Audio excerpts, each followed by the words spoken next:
अस्सलाम वालेकुम, बिस्मिल्लाहिर्रहमानिर्रहीम। आज हम आर्गन पाइप्स को स्टडी करेंगे और स्टूडेंट्स को आर्गन पाइप्स में थोड़ा प्रॉब्लम होता है, उसको अटेम्प्ट करते हुए थोड़ा डिफिकल्टी फील करते हैं, तो I will try my best to make it as easy as possible and I believe that at the end of this video you will be able to do questions related to argons pipe on your own inshallah. अब the first thing, what is the source of sound? Any oscillating body will produce a sound wave, which is a mechanical wave, but any oscillating charged body will produce a electromagnetic wave. अगर charged body oscillate करे तो electromagnetic wave emit करती है, लेकिन अगर neutral body oscillate करे तो फिर वो sound waves emit करेगी. तो source of sound wave जो है वो oscillating body है. अब आर्गन पाइप्स जो है they are basically wind based musical instruments. जैसे देखिए म्यूजिकल इंस्ट्रूमेंट्स की टाइप होती हैं. Guitar is an string based musical instrument. जब आप उसकी स्ट्रिंग को प्लग करते हो तो वाइब्रेटिंग स्ट्रिंग की वजह से आपके पास साउंड पैदा होता है. अब इसी तरह आप देखें, कल हमने पढ़ा था standing waves in a stretched string. तो गिटार की जो फंक्शनिंग है, सितार की जो फंक्शनिंग है, रुबाब की जो फंक्शनिंग है, ये वेरियस म्यूजिकल इंस्ट्रूमेंट्स हैं, ये स्ट्रिंग बेस्ड हैं. ये किस चीज पे डिपेंड करती है? Upon the oscillation of the string. इसी तरह मेम्ब्रेन बेस्ड म्यूजिकल इंस्ट्रूमेंट्स भी होते हैं. जैसे हमारा vocal cord is a membrane based instrument which produces sound by oscillating membranes. इसी तरह ढोल जो होता है, ड्रम जो होता है, they are basically membrane based musical instrument. When you beat them they produce sound waves by oscillating या वाइब्रेटिंग मेम्ब्रेन्स. अब विंड बेस्ड म्यूजिकल इंस्ट्रूमेंट में oscillating air columns sound waves produce करेंगे. And organ pipes are those wind based musical instrument. They produce sound by oscillating air columns. How? Will see this detail in the lecture. इसके आपके पास दो types हैं and those two types are open argon pipe and closed argon pipe. Here you have one is open argon pipe, which is open at both ends. ये आपकी open argon pipe की simple सी diagram है. And a closed argon pipe,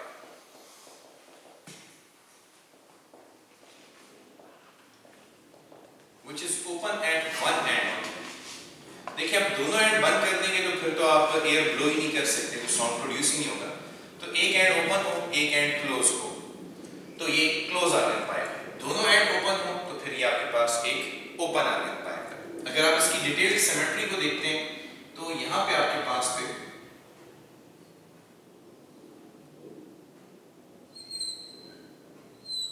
एक slit होती है, यहाँ पे lip होता है जहां से एयर इंटर और लीव कर सकती है, और यहाँ पे माउथ पीस एम होता है जहां से आप एयर ब्लो करेंगे. तो यहाँ से जब आप एयर ब्लो करेंगे तो ये एयर कॉलम यहाँ पे इंटर होगा और यहाँ पे ये अब पूरा का पूरा एयर कॉलम इस आर्गन पाइप के अंदर, और यहाँ से यहाँ तक इस आर्गन पाइप की लेंथ. तो इस रीजन में, इस बाउंड्री के अंदर एयर कॉलम्स ऑसिलेट करेंगे. यहां से लिप से एयर इंटर और लीव कर सकती है फर्दर. बिल्कुल इसी तरह यहां पर भी आपके पास एक स्लिट होती है, इसके ऊपर लिप होता है और यहां पे आपके पास माउथ पीस होता है जहां से आप एयर ब्लो कर सकते हैं. ये इनका एक इंतहाई सिंपल स्केच है. अच्छा, आप देख रहे हैं कि यहां पर the end open to the end opposite to the whistling end is open, तो it is an open organ pipe. The end opposite to the whistling and is closed, so it is a closed argon pipe. तो ये दो types हैं आपके पास. अब इन argon pipes में air column oscillate करेंगे और ऑन ऑसिलेटिंग एयर कॉलम्स की वजह से स्टैंडिंग वेव्स पैदा होंगी या साउंड वेव्स पैदा होंगी. अब क्योंकि एयर कॉलम ऑसिलेट कर रहा है तो फ्रीक्वेंसी ऑफ ऑसिलेशन तो जरूर एग्जिस्ट करती होगी. तो फ्रीक्वेंसी ऑफ ऑसिलेशन जो है किन फैक्टर्स पे डिपेंड करती है? इन एयर कॉलम्स की फ्रीक्वेंसी ऑफ ऑसिलेशन दो फैक्टर्स पे डिपेंड करती है. वो दो फैक्टर्स कौन से हैं? One is the type of the organ pipe, आप कौन सा आर्गन पाइप यूज कर रहे हैं, और दूसरा length of the organ pipe, आप आर्गन पाइप की क्या कंसिडर कर रहे हैं। These two are those important factors upon which the frequency of oscillation of vibrating air column depend, or the sound produced, the frequency of the sound produced by these organ pipes depend upon these two factors, the type of the organ pipe and the length of the organ pipe.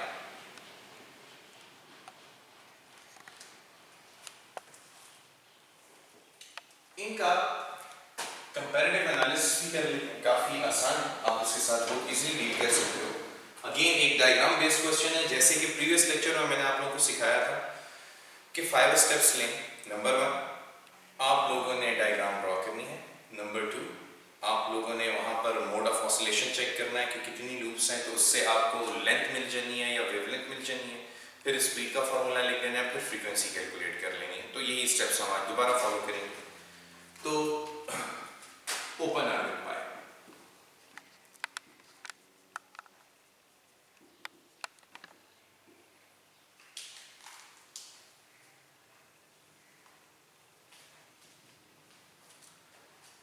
अब open organ pipe में सबसे पहले हम fundamental mode को या first harmonic को देख लेते हैं। फर्स्ट हार्मोनिक के लिए आप एक डायग्राम बना लें। तो ये आपके पास एक सिंपल डायग्राम बन जाएगी। अब यहां पर जो रूल है, यहां पे 2 रूल भी सेट कर देते हैं। ओपन एंड्स पर, फॉर एग्जांपल यहां पर एक पार्टिकल है, यहां पर एक पार्टिकल है, तो ये बहुत इजीली ऑसिलेट कर सकता है, इसके लिए कोई भी रिस्ट्रिक्शन नहीं है। तो open and is a seat of antinode. यहां पर एयर पार्टिकल्स इजीली ऑसिलेट कर सकते हैं, तो open and is a seat of antinode. Open and is a seat of antinode.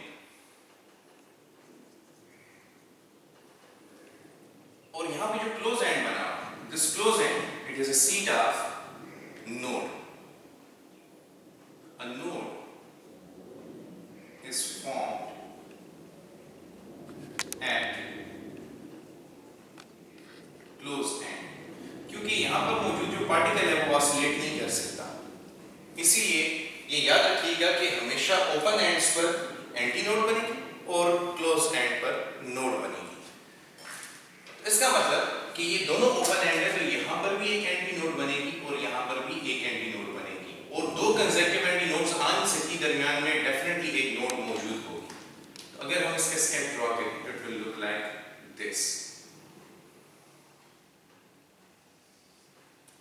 अच्छा, उसूली तौर पर क्योंकि हम साउंड वेव्स की बात कर रहे हैं और sound waves are longitudinal waves, तो यहां पे कंप्रेशंस और रेफ्लेक्शंस ड्रॉ करने चाहिए instead of crust and trough. लेकिन क्योंकि क्रस्ट और ट्रफ ड्रॉ करना आसान है और उनकी टर्म्स में वेवलेंथ फाइंड करना, पिक्चर करना, उसे बहुत अंडरस्टैंड करना बहुत आसान होता है, तो हम फिर इसका ट्रांसवर्स एनालॉग ड्रॉ कर लेते हैं। हमारे लिए सहूलत यहाँ पे ये होती है, वरना यहाँ पे कंप्रेशन रिफ्लेक्शंस आने चाहिए थे। Okay, here is a node, तो distance between 2 consecutive antinodes is equal to half of wave. तो यहाँ पर L इज इक्वल टू λ1/2। इन 2 कंसेक्टिव एंटीनोड्स के दरमियान फासला λ1/2 है। तो आपने डायग्राम बना ली, आपको वेवलेंथ की वैल्यू मिल गई, λ1 is 2L। अब frequency f1 is equal to v by λ1, so frequency f1 is equal to v by 2L। Amazingly, if you remember, तो हमारे प्रीवियस लेक्चर में जहां पर हमने ट्रांसवर्स स्टैंडिंग वेव्स इन स्ट्रेच्ड स्ट्रिंग स्टडी किया था, वहां पर भी fundamental frequency v by 2L ही थी। तो ओपन ऑर्गन पाइप की फंडामेंटल फ्रीक्वेंसी का फॉर्मूला और ट्रांसवर्स स्टैंडिंग वेव्स इन स्ट्रेच्ड स्ट्रिंग की फंडामेंटल फ्रीक्वेंसी का फार्मूला सेम है। देखते हैं कि सेकंड हार्मोनिक उसी से मैच करती है या नहीं करती।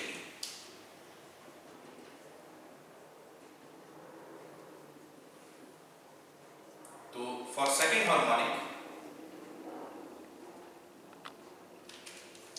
Will draw the diagram.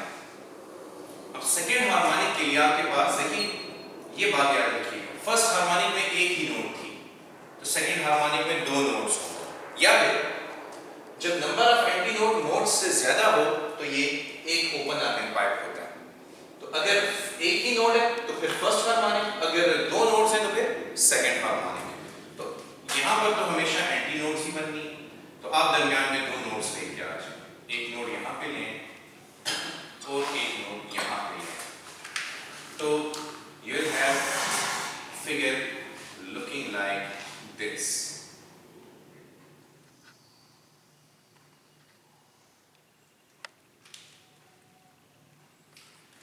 अब आप देखिए यहाँ पर स्टिल एंटी नोड है, यहाँ पर एंटी नोड है, it is node, then here it is antinode, then over here it is node.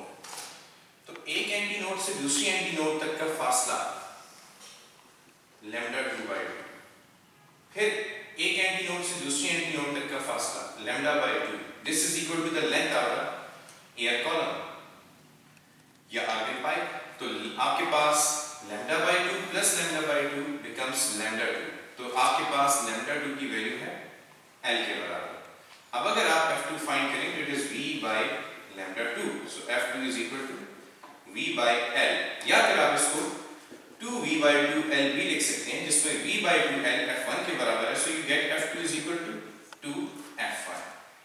इसी तरह अगर आप थर्ड हार्मोनिक कैलकुलेट करें तो आपके पास F3 is equal to 3F1 आएगा, और nth हार्मोनिक के लिए Fn is equal to nF1। Conclusion क्या हुई? कंक्लूजन ये हुई कि नंबर 1, ओपन आर्गन पाइप में पैदा होने वाली फ्रीक्वेंसीज भी क्वांटाइज्ड हैं और उनका formula transverse standing waves in a stretch string के साथ मैच करता है। n की वैल्यू यहाँ पे आप रिपोर्ट कर सकते हैं 1, 2, 3 एंड सो ऑन, तो ये क्वांटाइजेशन यहाँ पे वेरीफाई हो।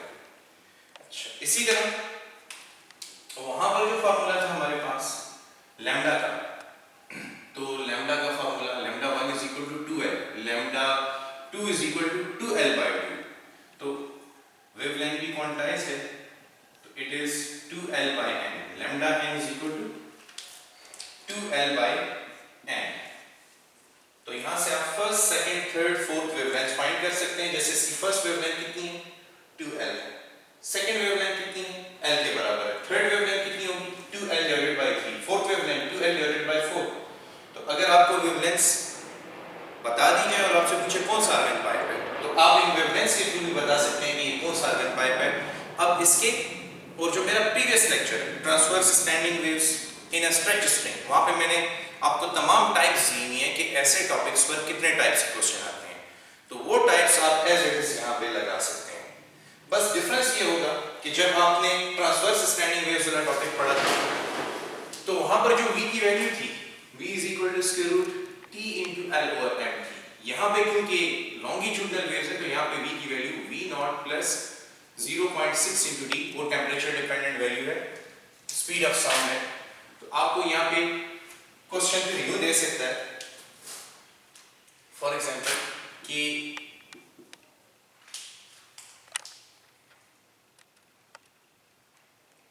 an open argon pipe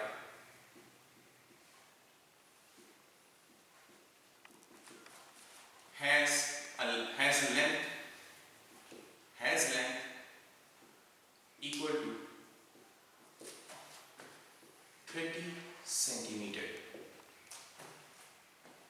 What is the frequency of second overtone at T equal to 13 degree centigrade? अब आपको क्लियरली पता है कि ये ओपन आर्गन पाइप है, तो ओपन आर्गन पाइप के लिए Fn is equal to V by, so Fn is equal to NF1, तो NF1 की वैल्यू आपके पास V by 2L है। अब यहाँ पे परेशानी क्या हो सकती है? परेशानी ये हो सकती है कि अगर आप गिवन डेटा को देखें तो आपको length of the organ pipe 30 centimetre दी गई है जो कि 0.3 मीटर होगी। आपको स्पीड नहीं दी गई लेकिन आपको टेम्परेचर दिया गया जो कि 13 डिग्री सेंटीग्रेड है।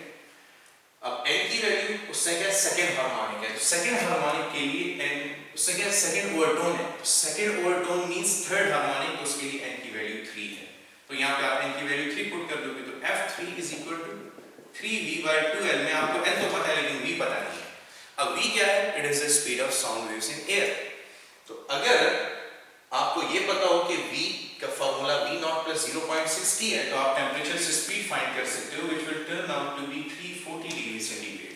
So now your F3 is 3 into 340 or 2 into L, which is 0.3। So अगर आप इस पॉइंट को हटा के नीचे 10 लगा दें, 10 तो ऊपर चला जाएगा, लेकिन मेरे लिए आसानी ये थी कि ये 3 कैंसिल हो जाएंगे। ये रिजल्ट आएगा 3400 divided by 2, which is 1700 hertz. तो यहाँ पे 1700 हर्ट्ज जो है वो फ्रीक्वेंसी होगी सेकंड ओवरटोन या थर्ड हार्मोनिक की। तो ये रहे आपके क्वेश्चंस एक ओपन आर्गन पाइप के। रिमेनिंग टाइप्स के लिए आप डेफिनेटली पिछला लेक्चर देखेंगे।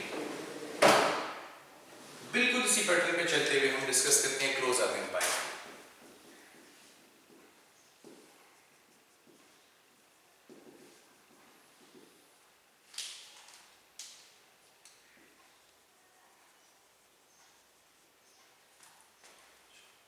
For a closed organ pipe, let's find out the first harmonic.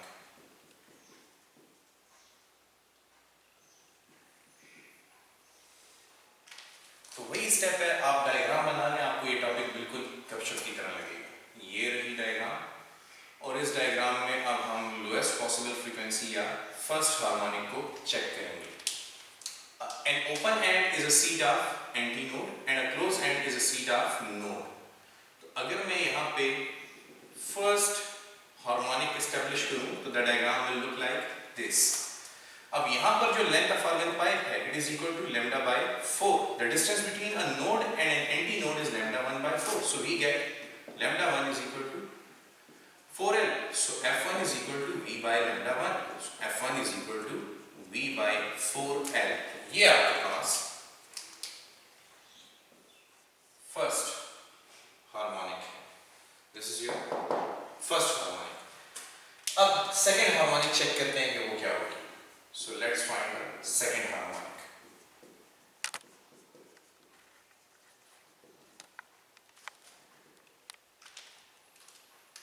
So for second harmonic, अब यहाँ पे वर्क करें। फर्स्ट हार्मोनिक में एक नोड एक एंटी नोड थी, तो सेकंड हार्मोनिक में दो नोड्स और दो एंटी नोड्स होनी चाहिए। ये डायग्राम्स याद करने का तरीका है, इनकी लॉजिक है। How you deal with these diagrams? अगर किसी ऑर्गन पाइप में नंबर ऑफ नोड्स और एंटी नोड्स बराबर है, तो इसका मतलब कि फिर वो एक क्लोज एंड ऑर्गन पाइप है या क्लोज ऑर्गन पाइप है। और अगर एंटी नोड ज्यादा है और नोड कम है, तो फिर वो ओपन ऑर्गन पाइप है। तो we'll have one node here and one node here. So here is a diagram.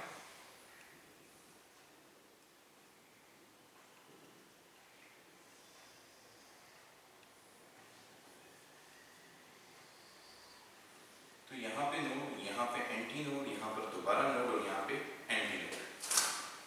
अब antinode to node length is equal to ये फासला लैम्डा 2 by 4 प्लस ये फासला भी लैम्डा 2 by 4, फिर यहाँ से यहाँ तक भी lambda 2 by 4। So I get L is equal to 3 lambda 2 by 4, या फिर lambda 2 is equal to 4L over 3। So if I find F2, I get F2 is equal to V by lambda 2 या V divided by 4L over 3। अगर हम ऊपर shift कर दें तो F2 is equal to 3 V by 4L। यह आपके पास F2 की वैल्यू है। So F2 is equal to V by 4 is F1, you get 3F1। अच्छा, अब एक क्लोज आर्गन पाइप और ओपन आर्गन पाइप में एक फर्क पैदा हो गया। जब आपने ओपन आर्गन पाइप में सेकंड हार्मोनिक की वैल्यू फाइंड की थी, ओपन आर्गन पाइप में सेकंड हार्मोनिक आपके पास आ रही थी, there you see F2 is equal to 2F1, F2 is equal to 2F1। अब अगर हम यहाँ पे चेक करें तो यहाँ पे सेकंड हार्मोनिक जो है वो F2 is equal to 3F1, यानी एक इवन हार्मोनिक मिसिंग है। यहाँ पे डायरेक्टली हम ऑड हार्मोनिक पे आ गए। इस कॉन्सेप्ट को वेरीफाई करने के लिए मैं थर्ड हार्मोनिक को भी कैलकुलेट करना चाहूंगा। So let's calculate third harmonic.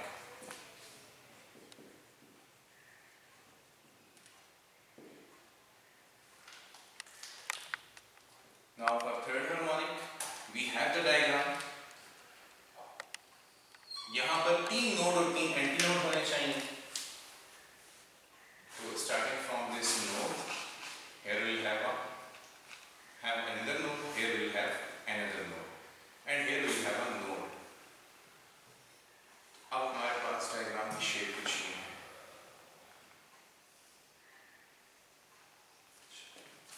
Again अगर यहाँ पे हम कैलकुलेट करें लेंथ को, तो इस नोड से एंटी नोड से नोड तक का फासला लैम्डा 3/4, फिर यहाँ पे एक एंटी नोड है तो यहाँ पर भी लैम्डा 3/4 प्लस यहाँ से यहाँ तक भी लैम्डा 3/4 प्लस यहाँ से यहाँ तक भी एक एंटी नोड है लैम्डा 3/4 और यहाँ से यहाँ तक lambda 3/4, 1 2 3 4 5, so you get L is equal to 5 lambda 3/4, or you get lambda 3 is equal to 4L over 5.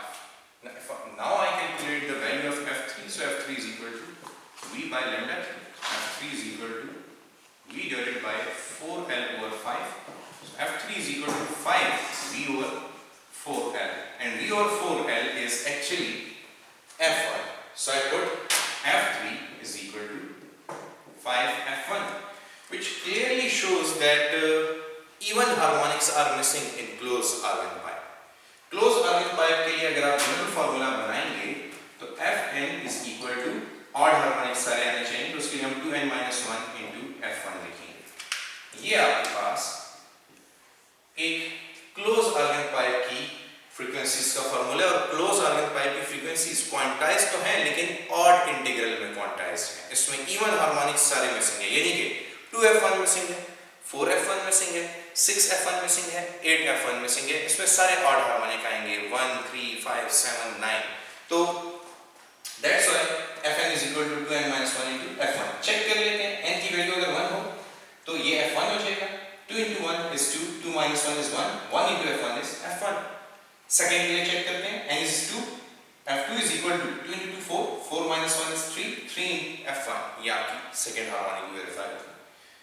F is equal to 3, 2 into 3 6, 6 minus 1 is 5, तो F3 is equal to 5F1, जो कि हमने यहाँ पे किया होती है। इसी तरह आपके पास वेवलेंथ का फार्मूला भी होना चाहिए, तो वेवलेंथ आपके पास आएगी जनाब, फर्स्ट वेवलेंथ इज 4L, तो सेकंड वेवलेंथ अगर आप देखें तो ये 4L डिवाइडेड बाय 3 है, और अगर आप थर्ड वेवलेंथ देखें तो 4L डिवाइडेड बाय 5 है, जो कि इंस्टिंक्टली मुझे ये बता रहा है कि wavelength will be quantized in 4L divided by 2n-1। ये आपकी वेवलेंथ क्वांटाइजेशन का फार्मूला होगा। अच्छा, चेक करते हैं, लैम्डा 1 4L के बराबर है, अगर ये फार्मूला करेक्ट है तो फिर यहाँ से भी 4L आना चाहिए, तो लैम्डा 1 यहाँ पे n1, 2 into 1 is 1, 1 minus 1 is 2 minus 1 is 1, 4L divided by 1 is 4L, 2 put करते हैं, lambda 2 is 2 into 2 4, 4 minus 1 is 3, so 4L by 3, here it is 4L by 3 lambda 2, और अगर इसको चेक करें ये वाला lambda 3 should be 4L by 5, तो check करते हैं, lambda 3 is equal to 2 into 3 6, 6 minus 1 is 5, 4L by 5 हमारे पास lambda 3 की वैल्यू है। इसका मतलब कि ये फार्मूले हमारे बिल्कुल करेक्ट हैं। हम MCQ पॉइंट ऑफ व्यू से आप इनको याद रखना है। आपको अगर क्वेश्चन में कहा जाए कि एक ऑर्गन पाइप है जिसकी फर्स्ट वेवलेंथ 2L है, सेकंड वेवलेंथ L है और थर्ड वेवलेंथ 2L और 3 है, तो बताइए कौन सा ऑर्गन पाइप है? विल क्लियरली नो कि ये हमारे पास एक ओपन ऑर्गन पाइप है। लेकिन अगर आपको कहे कि ये 4L है, 4L over 3 है, 4L over 5 है, तो then it means that it is a closed organ pipe। तो ये आपके पास वेवलेंथ्स के थ्रू पे जाना ओपन ऑर्गन पाइप, और ये आपके पास close organ pipe.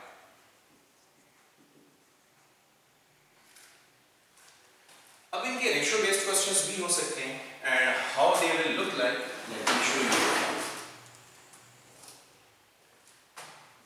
For example आपको क्या देता है, what is the ratio of frequencies of, what is the ratio of fundamental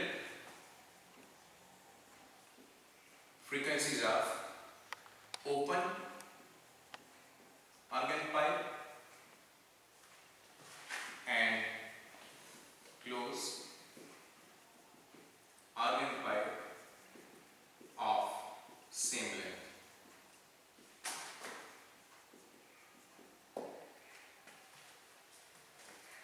so question को देखिए, ये आपसे रेशो मांग रहा है फ्रीक्वेंसीज की ओपन और close organ pipe FO to FC, frequency of open organ pipe to frequency of close organ pipe, और ये भी बताया कि ये फंडामेंटल फ्रीक्वेंसीज है। इसका मतलब ये F1O और F1C की वैल्यू रेशो फाइंड करने को कह रहा है।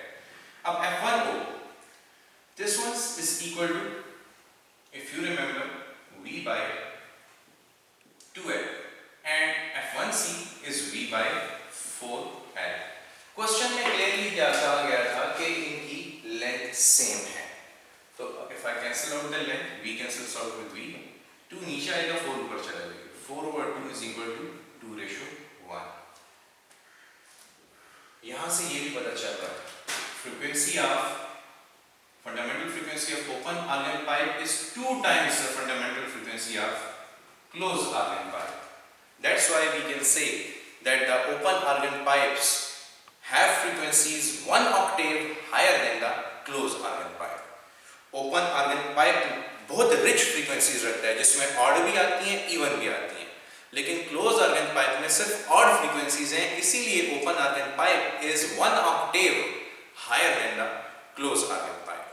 This is it for today. Thank you very much. Allah Hafiz.